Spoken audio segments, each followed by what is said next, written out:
Люди говорят, что словарный запас гагаузского языка очень беден.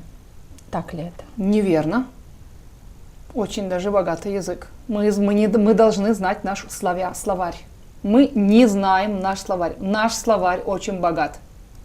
Сколько в нем слов? Ну, если взять, словарь который? Словарей много, но мой самый словарь, который у меня на столе всегда, или на столу будет правильно, да, это гагаузско-русско-румынский словарь. Слов сколько? 12 тысяч слов. Но это совсем не говорит о том, что это весь наш багаж. У нас намного больше слов. Просто мы их не используем. Мы ограничиваемся очень даже небольшим количеством слов. Любое произведение мировой литературы можно перевести на гагаузский язык? Обязательно.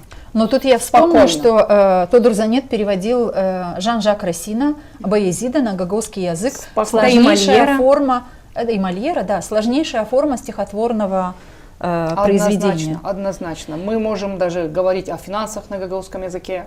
Кстати, можем, но не говорим. Мы можем говорить. Мы Мы о можем говорить финансах о можем политике, только мы говорить. можем говорить о любых сферах, даже вот наносферах, скажем, которые вот сейчас вот появляются. Мы можем говорить на нем, на гагаузском языке. Какое открытие вы сегодня сделали для наших политиков? Мы можем говорить даже о политике, об экономике, о финансах на гагаузском языке, учитывая тот словарный запас, который есть. Уважаемые политики гагаузской автономии, к сведению.